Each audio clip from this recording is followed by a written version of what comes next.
नमस्कार। एक बार और आपका दिल से स्टोरीज पर आज हमारे साथ एक बार और बहुत स्पेशल गेस्ट हैं, अर्जुन राणा जी। नमस्कार सर। जी, नमस्कार पराग जी। सर अपना परिचय दीजिए ज़रा हमारे दर्शकों के लिए। मेरा नाम अर्जुन राणा है। मैं एक 9 to 5 नॉर्मल डे जॉब करता हूँ, बट उसके साथ साथ स्टैंड अप कॉमेडी करता हूँ। लिखने का शौक रहा है, लिखा है, बहुत सारा नॉवेल लिखा हुआ है। कुछ एड फिल्म लिखे हैं ब्रांड के लिए, कुछ शॉर्ट फिल्म लिखे हैं प्रोडक्शन हाउसेस के लिए। और बाकी छोटा मोटा अपना प्रयास करता रहता हूँ, यहाँ वहाँ जिस तरह से मौका मिले परफॉर्म करके लोगों को हंसा सकूँ।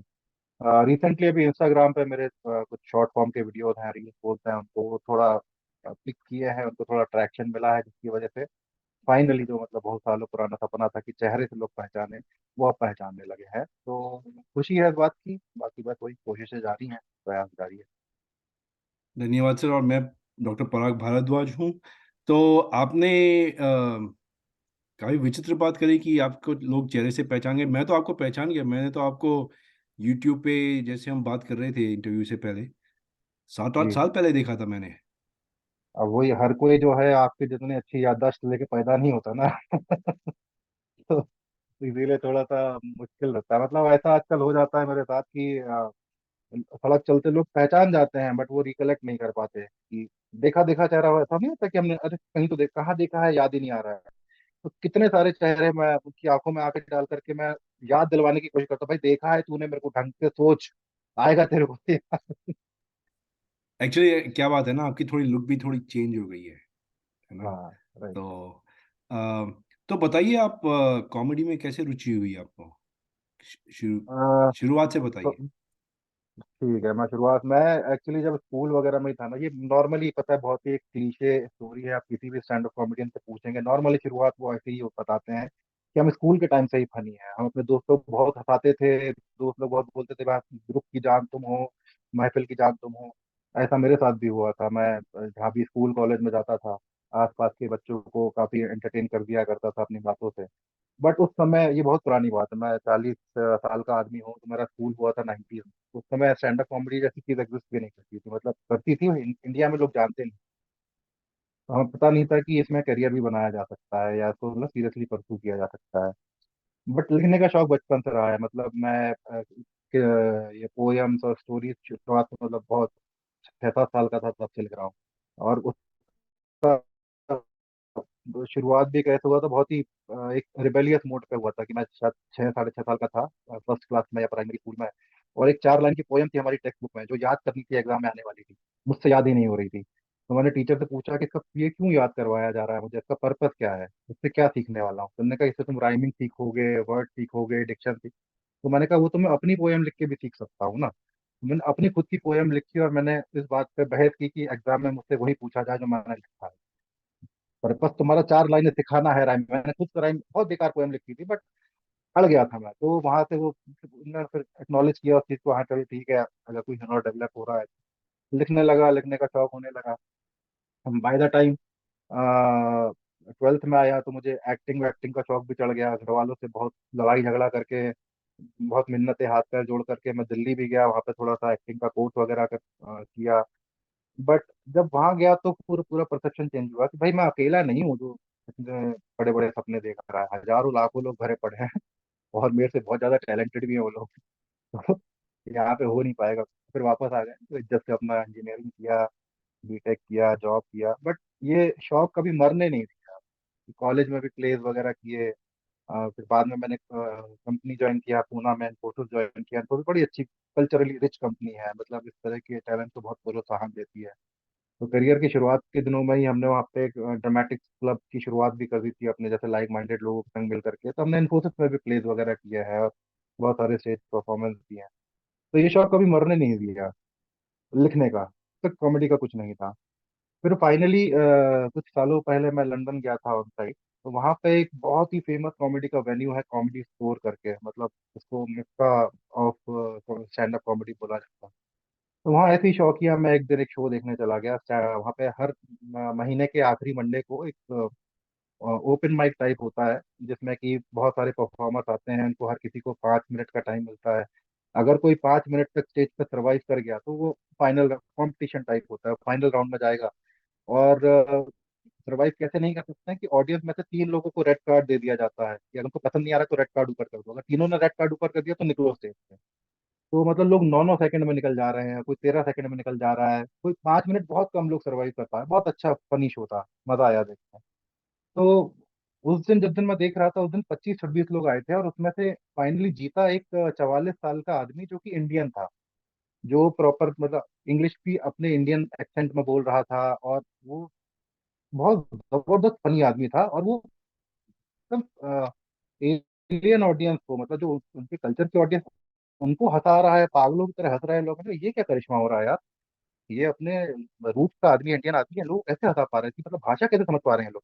तो मैं जाके मिला उनसे बाद में, उनसे बात किया थोड़ी देर, तो उन्होंने अपना बताया कि भाई जब वो 40 साल के थे तब उन्होंने शुरू किया, और ये अभी जॉब के साथ करते हैं, स्ट्रगल है बट मजा आता है, ऑल दैट। वहां से इंस्पिरेशन मिला। मैंने कहा यार ये आदमी मतलब इस उम्र में इसने चालू किया है, मैं उस समय मैं था 33 34 ईयर्स का।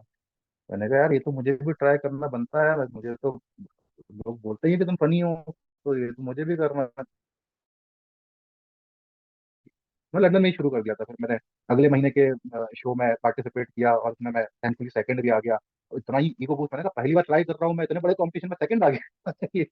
तो वहां से फिर ईगो बूस्ट मिला। 6 महीने किया लंदन में, उसके बाद फिर डिसाइड किया कि जब मैं इंग्लिश में कर पा रहा हूँ तो हिंदी में तो मैं झंडे गाड़ दूंगा, मिटा ही दूंगा मैं। तो फिर अपनी बीवी से परमिशन लेके वापस आ गया मैं वहाँ, लंदन वाला जॉब छोड़ के। और फिर इंडिया में आके 2 3 महीने किया, फिर मैंने यूट्यूब का वीडियो डाल दिया, और वीडियो डालते ही मुझे लगा कि अब बस एक आध रात की बात है, ये मेरा वीडियो वायरल जाएगा, मैं स्टार बनने वाला हूँ। तो मैंने इंडिया का जॉब भी छोड़ दिया। मैंने कहा अब स्टार बन जाएंगे कहाँ जॉब कर पाएंगे। फिर स्टार बन नहीं पाए लेकिन। तो फिर वहां से लेकिन कीड़ा इतना लग चुका था कि अब कोई ड्रग एडिक्ट होता है, आप तो डॉक्टर हैं, आपने तो मिले होंगे इस तरह के लोग होते हैं, अगर कोई एडिक्शन किसी चीज का हो जाता है ना, वो छूटते नहीं छूटता है। और स्टेज पे जब आप होते हैं और लोगों को हंसाने का जो नशा है, और जब परफॉर्म करके नीचे उतरते हैं, अगर 4 लोग भी आके प्रेम से आपसे मिल लिए, हाथ मिला लिए, बोले कि भाई बहुत अच्छा किया, मजा आ गया, वो एक ऐसा किक देता है, एक ऐसा हाई देता है कि वो अनकंपेरेबल। मतलब मुझे तो कोकेन जैसा नशा लगता है, मैंने किया नहीं है बट मैं इमेजिन कर सकता हूँ शायद वैसे ही मजा आता होगा, तभी छोड़ नहीं सकते हैं लोग। छूटा नहीं, फिर वो छोड़ नहीं पाया, फिर तकलीफें आई, फिर दोबारा जॉब ज्वाइन किया, फिर पैंडेमिक आ गया, उसमें पूरी दुकान बंद हो गई, शोज बंद हो गए, ऑनलाइन परफॉर्म करने लगे, बहुत अप्स एंड डाउन आए। बट छोड़ा नहीं। मजा आता था इसलिए करते हैं, अभी भी मजा आता है इसलिए करते हैं, कई साथ बहुत ज्यादा खैर भी नहीं होता इसलिए। लेकिन मजा बहुत आता है, और इसलिए मजा नहीं आता है कि मतलब मेरा कोई सेल्फिश मोटिव है। मुझे एक्चुअली लोगों से बात करके उनको हल्का सा कुछ एक रीजन टू स्माइल दे करके जो खुशी मिलती है वो अलग ही खुशी है। मैं सिर्फ उसके लिए कर रहा हूँ। बहुत आभार आपका बताने के लिए। और वो तो आप करते हैं, वो तो नहीं, ये विचित्र समय में हम जीते हैं अभी, क्योंकि आपसे और मेरा पहले परिचय नहीं हुआ, लेकिन हम्म। मैं आपको देख चुका हूँ, खूब हंस चुका हूँ आपके वीडियोस देख के, है ना। और जी। काम से जब थके थके आता था तो मैं देखता था, तो हम्म। थोड़ा माइंडसेट बदल जाता है ना, ऐसे वीडियोस देख के। तो धन्यवाद आपका, बहुत बहुत आभार, है ना। बहुत बहुत आभार कि आप हमको देखे हैं, पसंद किए हैं, और याद भी रखते हैं। बहुत बहुत आभार आपका। जी जी। तो अब आपने बताया कविता लिखते हैं, आपकी एक पुस्तक भी है, तो उसमें भी वो कॉमेडी घुल जाता है उसमें, या वो थोड़े सीरियस टॉपिक्स पे लिखते हैं आप? नहीं, तो पहला पहला जो किताब मैंने लिखा था वो एक फिक्शनल रोम कॉम था, रोमांटिक कॉमेडी ही था। और उसका भी थीम बेसिकली ऐसा थोड़ा अतरंगी सा है। और नॉर्मली मैं कॉमेडी के आसपास का ही कुछ लिखता हूँ, मैं बहुत सीरियस भी लिखा है, शॉर्ट स्टोरीज वगैरह लिखी हैं उनके ऊपर, कुछ लोगों ने शॉर्ट फिल्म भी बनाई है। लेकिन बहुत कम है, मतलब 90% मैं कॉमेडी के आसपास ही लिखने की पसंद करता हूँ। तो आप मटेरियल कहाँ से ढूंढते हैं एक्चुअली? मुझे जैसा अंदाजा आ रहा है कि जो कॉमेडियंस जो होते हैं ना, अ, हम्म। कुछ लोग तो एक ही सब्जेक्ट मैटर पे काम करते हैं, है ना। लेकिन जी। जैसे आप करते हैं, आप जीवन को बड़े अलग तरह से देखते हैं, है ना? और हर चीज में कुछ लाइट, उस सिचुएशन में कुछ लाइट लाने की मतलब प्रयत्न करते हैं या उसमें देख पाते हैं। तो बताइए कैसे आप अपना मटेरियल को कैसे ढूंढते हैं? बेसिकली मटेरियल ढूंढा नहीं जाता, मटेरियल हम लोग को ढूंढ लेता है। अब ये मतलब again it is true for most of the stand up comedian. वो सिचुएशन में 100 लोग होते हैं जिस सिचुएशन में मैं भी हूँ, लेकिन मुझे वो समहाउ अट्रैक्ट कर जाती है और मैं रिटेन कर लेता हूँ, नोट बना लेता हूँ कि हाँ ये इसके बारे में कुछ फनी बोला जा सकता है। फॉर एग्जाम्पल, मेरा एक यूट्यूब पे वीडियो है जिसमें मैं प्लेन हाईजैकिंग के बारे में इमेजिनरी सिचुएशन समझाता हूँ कि अगर प्लेन हाईजैकिंग होता है तो मेरे जैसे मिडिल एजेड आदमियों के संग क्या दुर्दशा की जाती है। तो वो मैंने इमेजिनेशन पे लिखा है, लेकिन उसकी इंस्पिरेशन एक रियल इंसिडेंट से आई थी। हम एक एयरपोर्ट पे थे, जिस फ्लाइट में जाने वाले थे वो फ्लाइट कैंसिल हो गई। तो यात्रियों को दूसरी जो फ्लाइट थी, उसकी एयरलाइन थी, उसमें अकोमोडेट किया जा रहा था, कहीं पे 4 सीट खाली है तो 4 लोगों को भेजा ऐसा करके। तो उसमें अनाउंसमेंट हुआ कि सबसे पहले औरतें और बच्चे सामने आ जाएं, फिर बूढ़े लोग सामने आ जाएं, फिर कोई बीमार है तो वो आ जाए, मतलब आदमी को छोड़ दो, बाकी पूरी दुनिया को सहूलियत दे दो। वो बेसिक उसका क्रक्स था। तो मैंने उसको थोड़ा सा एग्जैजरेट किया कि अगर सेम सिचुएशन हाईजैकिंग में हो और नेगोशिएशन चल रहा है, तो सबसे पहले औरतों को छुड़वाया जाएगा, बच्चों को, उनको सबको, आदमी को कोई छुड़वाना पसंद ही नहीं कर रहा है, जबकि सबसे ज्यादा इकोनॉमिक कंट्रीब्यूट एक कमाऊ मिडिल एजेड आदमी ही करके दे रहा है, बट उसकी किसी को नहीं पड़ी है। तो वो दर्द है जिंदगी का, कोई बात ही नहीं करता है इन सब चीजों के बारे में, है ना, क्योंकि ये एंटी फेमिनिस्ट बोल दिया जाता है नहीं ना। दर्द तो मेरा भी हो सकता है, औरत का दर्द है मैं जो समझता हूँ, और किसी का मैं समझता हूँ, लेकिन मेरा भी तो है, उसको भी तो कोई बताएगा यार, कि उसके बारे में बात ही नहीं करेगा कोई।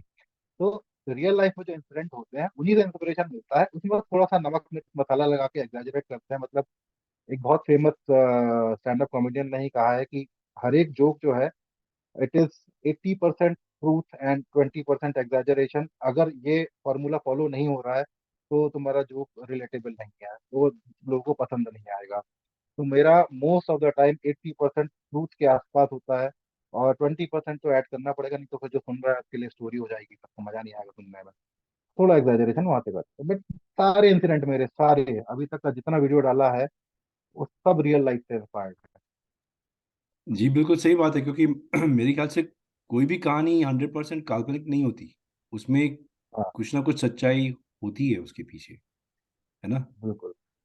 तो आपका फेवरेट सब्जेक्ट क्या है? मतलब कॉमेडी, कॉमेडी जब आप करते हैं। हाँ, तो मेरा फेवरेट सब्जेक्ट है, देखिए पॉपुलैरिटी तो मुझे आईटी और कॉर्पोरेट सेक्टर के बारे में जो बना के मिली है, मैं उसको फेवरेट बोल सकता हूँ, लेकिन मेरा है नहीं, क्योंकि वो झूठ हो जाएगा अगर मैं ऐसा बोलूंगा। मेरा फेवरेट सब्जेक्ट है एक, कोई भी ऐसा सब्जेक्ट जिसमें कि मैं कम से कम लोगों को या जीरो लोगों को की भावनाओं को ठेस पहुंचाऊं। तो इसीलिए मैं कभी कोई पॉलिटिकल नहीं करता हूँ, मैं रिलीजियस नहीं करता हूँ, मैं कोई भी इस तरह की बात करना अवॉइड करता हूँ जिसमें कि अगर एक फैमिली में 3 जनरेशन के लोग हैं, दादा दादी हैं, मिडिल जनरेशन है, बच्चे हैं, वो साथ में बैठ के देखने में ऑकवर्ड फील करें, ऐसा अवॉइड करने की कोशिश करता हूँ। तो मेरा फेवरेट सब्जेक्ट है family oriented, basically Kapil Sharma का सस्ता और थोड़ा सा वैसा एनलाइटेंड वर्जन की, मतलब वो उनके पास टीम ऑफ राइटर्स होती हैं, तो उनके पास बहुत सारे आइडियाज है, वो सब होता है। मैं अकेला ही हूँ, मैं खुद ही अपने आप के लिए लिख रहा हूँ, और वही स्टैंड अप कॉमेडियन का सही तरीका भी होता है। तो उस लेवल तक का प्रॉब्लम मैं नहीं कर पाता हूँ फैमिली को टच, बट मैं फैमिली ओरिएंटेड की, मतलब अपनी बात करो, अपनी वाइफ की बात करो, माँ बाप की बात करो, बच्चे की बात करो, स्कूल की, कॉलेज की, आसपास की, जो जिस परिवेश में आप रह रहे हो। अभी जैसे मेरी आपसे मुलाकात हुई है, आपने मेरे को एक बहुत यूनिक एंगल दिया है कि हॉस्पिस करके कोई चीज होती है, दुनिया में एग्जिस्ट करती है, जिसमें आप बहुत यूनिक काम कर रहे हैं। ये सुनने में बहुत वैसा लग रहा है कि मतलब इमोशनली ड्रेनिंग होता है जैसा आपने बताया, बट इसमें मुझे दिख रहा है एंगल, मैं क्या करूंगा कुछ। ठीक, क्योंकि ये सच है, और ये सच में हल्का सा मसाला लगाया बहुत इंटरेस्टिंग बन जाएगा। नहीं, आप बिल्कुल सही बात बता रहे हैं कि मैंने जो चीज़ें देखी हैं, हम्म। जैसे रियलिटी शो जब आए थे, हाँ। तो मैं सोचा था अगर हमारे हमारे डिसिप्लिन में अगर कोई रियलिटी शो करेगा, है ना, सुपरहिट हो जाएगा। क्योंकि ऐसी हाँ। ऐसी विचित्र चीजें देखने को मिलती हैं, आप उसकी कल्पना भी नहीं कर सकते। हाँ, राइट राइट। हाँ तो सॉरी, थोड़ा लैग हो गया था। तो आप सुन पा रहे हैं? हाँ हाँ। तो हाँ, हाँ। आ रही है आवाज। तो काफी काफी विचित्र चीज देखने को मिलती है। और तो बताइए, अगला आपका गोल क्या है? आप क्या करना चाह रहे हैं भविष्य में? हाँ, भविष्य में देखिए मेरा अब वो अगेन ऐसा लग सकता है कि छोटा मुंह बड़ी बात है, लेकिन मेरा सपना यह है कि अ, मरने से पहले चाहे एक दिन ही सही, लेकिन कामयाबी वाला जो एक वो दिन होता है ना, जिसमें कि मैं निकलूं तो मैं एकदम सुपरस्टार वाला फील मेरे को करा दिया जाए, दुनिया जो है मुझे पहचाने, सर आंखों पे बिठाए, प्रेम दे, सद्भाव दे, सब कुछ दे। वैसा अगर एक दिन भी मरने से पहले मुझे मिल गया तो वो मेरा जीवन का सबसे बड़ा लक्ष्य वो है, उसी दिशा में काम कर रहा हूँ। और अभी थैंकफुली हल्का फुल्का उसका मतलब जो मैं चाहता हूँ उसका शायद 0.1%, 1% के आसपास मिलना चालू हो गया है। बहुत प्रेम मिल रहा है, लोगों से बहुत प्यार मिल रहा है। मैं रिसेंटली एक छोटा सा मिनी टूर करके आया हूँ स्टैंड अप शो का, 3 4 सिटी में परफॉर्म किया, हर सिटी में लोग आए हैं देखने के लिए, मिलने के लिए। अभी और भी सिटीज जाना चाहता हूँ। इस महीने अक्टूबर में बैंगलोर जा रहा हूँ, बॉम्बे जा रहा हूँ, अगले महीने फिर और सिटीज कवर करने का प्लान है। जहां भी जाऊं लोग मुझसे प्रेम से मिले, प्यार से मिले, अपना घर का बच्चा समझे। और जब ये पूरे हिंदुस्तान में होना चालू हो जाएगा, वो मेरा सपना है, वो करना चाहता हूँ उसमें। हम तो कामना करेंगे सर, कब ना हो आपके साथ ऐसा, है ना? और तो एक बात बताइए, मैंने एक बात नोटिस करी है कॉमेडियंस के बारे में, और जो इसमें रुचि रखते हैं, हम्म। या तो वो शुरू से जैसे आपने बताया, है ना, ऐसे ही आपका मतलब रुचि थी इसमें, कॉमेडी में, हम्म। या उनके साथ जीवन में बहुत ही मतलब दुखद घटनाएं घटी हैं, हाँ है ना? तो हाँ, आप भी मिले होंगे काफी कॉमेडियन से, बहुत होते हैं, हाँ। है ना? तो ये जी। मेरा अंदेशा सही है या गलत है? ये सही है, बहुत हद तक सही है। एक अगेन किसी और फेमस कॉमेडियन ने ये भी कहा था कि comedy is tragedy plus timing. अगर तुम्हारी टाइमिंग थोड़ी सी डिफरेंट है, लेकिन हर ट्रेजिक मोमेंट को कॉमेडी में तब्दील किया जा सकता है सिर्फ टाइम चेंज करके। तो हर किसी ने कहीं ना कहीं, अब मैं भी आपको जो एग्जांपल बता रहा हूँ, कहीं ना कहीं मेरे अंदर की पीड़ा से निकलने वाले भाव है। हालांकि वो इतनी बड़ी पीड़ा नहीं थी कि मेरी लाइफ इफेक्ट हो रही है, बट पीड़ा तो कहीं ना कहीं थी उन चीजों की। किसी के संग वो थोड़ा लार्ज स्केल पे हो जाता है, मतलब कोई किसी का ब्रेकअप हुआ तो वो बेचारा डिप्रेशन टाइप में ही चला गया, अब उससे उभरने के लिए वो किस्से कहानियां सुना करके निकलने की कोशिश कर रहा है। किसी और के संग कोई और गमगीन हादसा हो गया। कई सारे स्टैंड अप कॉमेडियंस है वो थोड़ा सा नशा भी ज्यादा करते हैं। उनको ऐसा लगता है कि नशा उनको हेल्प करता है इन सब चीजों से बाहर निकल के पॉजिटिवली सोच पाने के लिए, और अपने थॉट को क्लैरिटी के साथ लिख पाके और डिलीवर कर पाने के लिए। अब उनको लगता है ऐसा तो करते हैं। हालांकि अगर आप ऑन एन एवरेज देखेंगे तो मोस्टली मुझे ऐसा लगता, मेरा पर्सनल फीलिंग ये है कि किसी भी नेगेटिव चीज का एक्सक्यूज बना करके ये बोलना कि ये मेरे को मेरी क्राफ्ट में हेल्प कर रहा है, वो सिर्फ अपने मन को बहलाने के लिए बोलता है इंसान। अदरवाइज गम से उबरने के बहुत प्यारे प्यारे तरीके भी हैं, हंसना खेलना, मतलब comedy is one of the best ways to get out of it. You don't need to get into abusive substances, these kind of thing.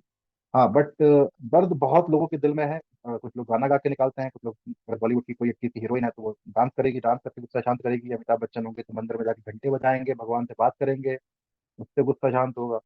Stand up comedians हैं जोक के माध्यम से निकालते हैं।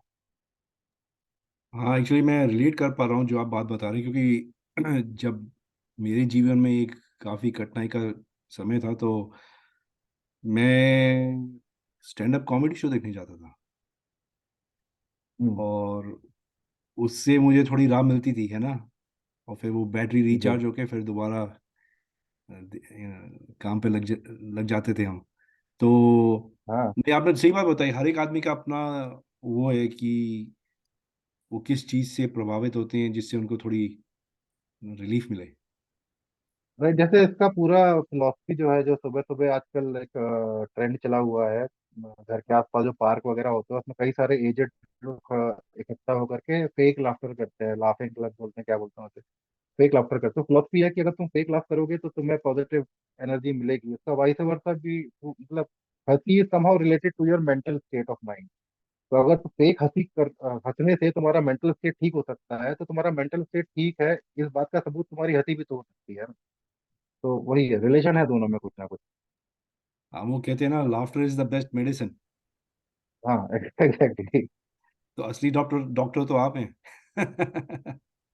नहीं हमको कहा, आप कर रहे हैं इतना पुण्य का काम, हमको तो ऐसा लग रहा है मतलब पहली बार सुना हूँ मैं ऐसा भी कुछ काम किया जाता है। बहुत पुण्य का काम कर रहे हैं बहुत।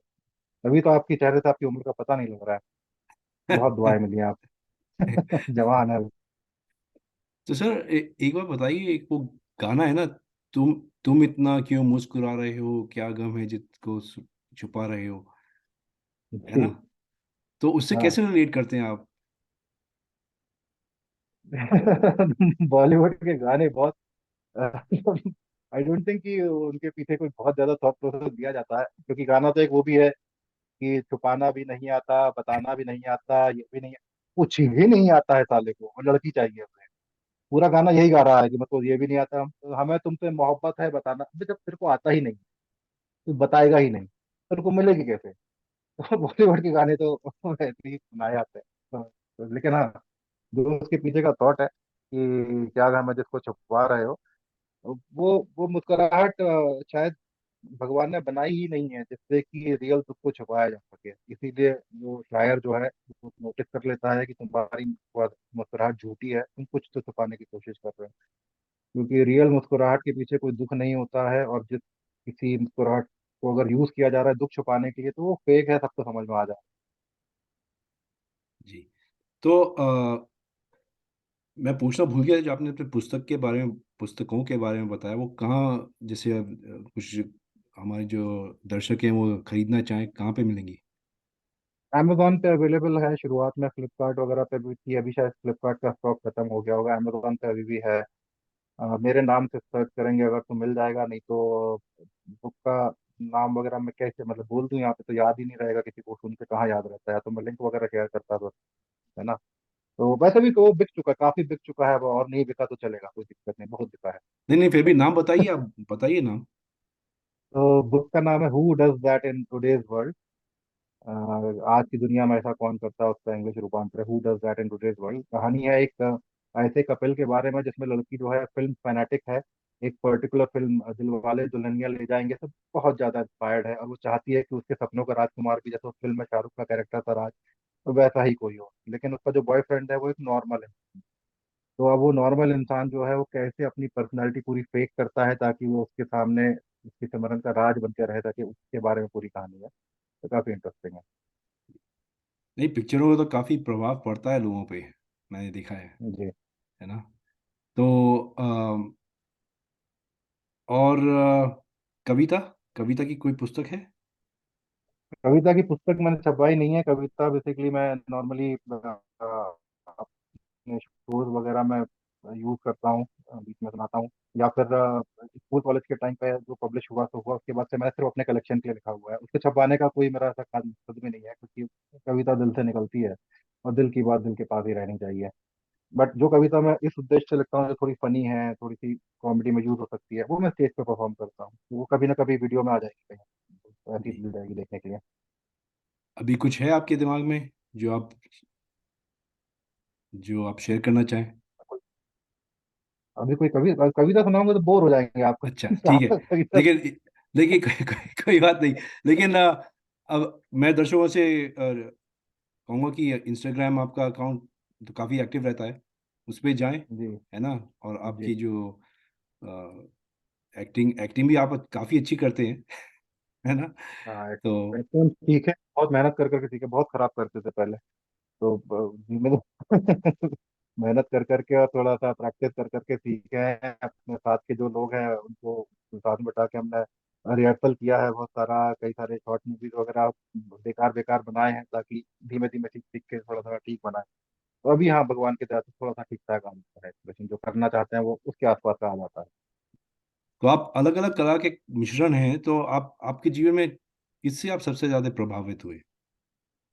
कॉमेडी से, कॉमेडी सबसे खतरनाक, बहुत पावरफुल चीज है कॉमेडी भाई। ये कॉमेडी वो चीज है कि अगर आप पुरानी पिक्चर का कोई भी याद कर लीजिए, हो सकता है आपको हीरो ने क्या किया था याद ना हो, बट महमूद साहब ने क्या किया था याद रहे। जी कॉमेडी बहुत खतरनाक चीज है वो, उसका कोई कोई मैच नहीं कर सकता उसका। अगर आप किसी को हंसा दिए, वो सबसे बड़ा हुनर है, जी। सबसे बड़ा। कोई किसी इंडिविजुअल के बारे में, कोई किसी इंडिविजुअल से आप इंस्पायर्ड हुए या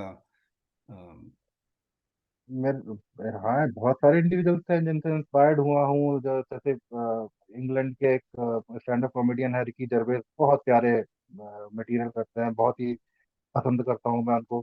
सौभाग्य से जब मैं लंदन में था तो एक 30 सेकंड के लिए उनसे मुलाकात करने का मौका भी प्राप्त हुआ था मुझे।